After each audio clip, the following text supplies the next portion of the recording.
Alright, a sanding station. I recently purchased this 9404 Makita belt sander. It's a 4 by 24 inch belt, and it's a nice piece of equipment.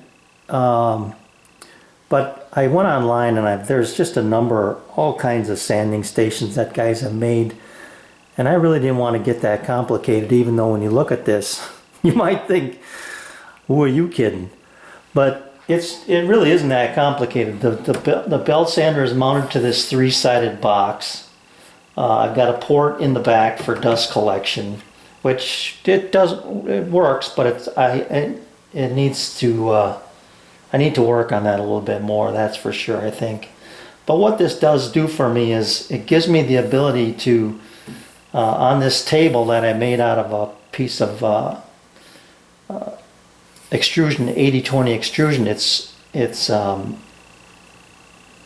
let's see, 40 millimeters thick by 120 millimeters wide, 3 slots, which gives me the ability to mount any number of fixtures on here that I can think of. You know, and the first thing I did was take this dowel, and I wanted to put a slight bevel on it. So I just kind of held it by hand and spun it that way. But you can see that with these slots, I could make a fixture that was at 45 degrees or whatever bevel I wanted, and then hold it against that stop and run it that way to get a nice true cut. I don't know if there's any way for me to control my depth of cut other than by eye, but you get the idea.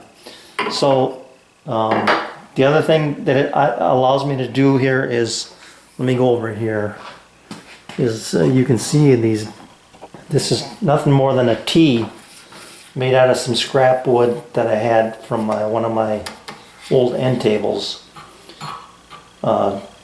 Two knobs here that go into T-nuts in this extrusion. And incidentally, I took my old extrusion out of there, which was 40 by 80, and I replaced it with an 80 by 80, which I had to kind of give me the best of both worlds. It gives me 2 slots down and 1 slot on top. I could have just laid my other extrusion flat and done the same thing here, because I am only connecting it in 1 slot, but this gives me a wider surface to bear against to make sure that it stays pretty much vertical to the or plumb, I should say, to the belt sander. So I can use the belt sander in this position, and I'm only holding it with 1 clamp here, one Festool quick clamp there, and it's nice and solid. This is good and solid, and so I'm happy with that. I can lay it down, and again, I can use the table, this way. Pretty much do what I was doing before, but now I'm going with the belt running with the grain this way, and also this way. When I was standing up, I guess I was going across the grain. So you can see where the difference in position will help you out there. Again, I just got a quick clamp up front here, and then a Bessie clamp in the back to hold it to my table. Everything is just rock solid. It's not going anywhere. And you can see again, I could attach any number of fixtures I wanted here. The other thing I forgot to mention before was I can take this table off, I'll call it, and turn it 90 degrees. If my work was running along this way and I'm working on the end, it would give me more support out here. And if I have really long work, I can just simply turn this thing and put it on my table the other way. I can show you that here too, and use my work table, my Formica surface out here as my support table, and run my pieces against it that way. So that's the two positions using it this way. The other thing I can do would be to, I guess that's it, flip it, I guess that's the other thing, flip it over and rest it on this edge. But, that's the other thing I was going to show you was I can take this knob out, or I can remove this. And if I want to use the whole belt instead of using it all in one place, I can pivot my table basically like that. Come in here with a quick clamp. And there we go. I can go even more than that. If it was a 3/4 inch piece, I would go something like that. Lock this down. And now I can sand this way using more of the belt surface.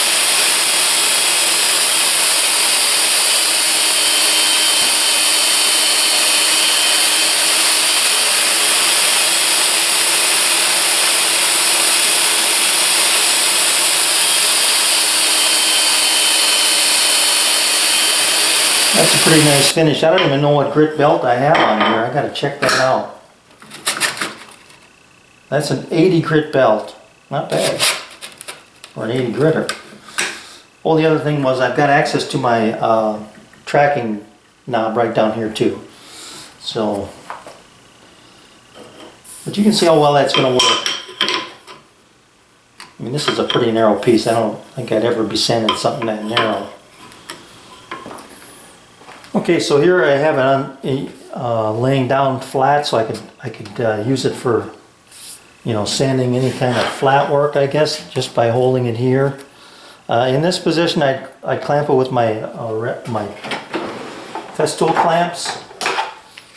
And this would be in here, and I'd have a stop out here. Very easy to set that up. So I could do whatever I want right here. And then the other thing I was going to show you was if I had like a large tabletop circular table like I had from my pub table, I could turn this on. I could turn it on this side. The one thing I need to do then, I've just realized, is I'd have to make some cord relief over here. Put a little notch in this so that the cord can run underneath. But then you can see how close to the table it is. It's within probably a half an inch. The belt is within a half an inch of the table, so you just have to prop your work up on a piece of 3/4 inch whatever. And then this could be, you could set this to any tangent point I wanted, with the center point being out there in my table somewhere, and rotate that large disc against the belt and true it down to a perfect circle and sand that edge. So I think it's going to be very versatile and very helpful in the work I'm going to do going forward. So hopefully you'll see this in a few projects coming up.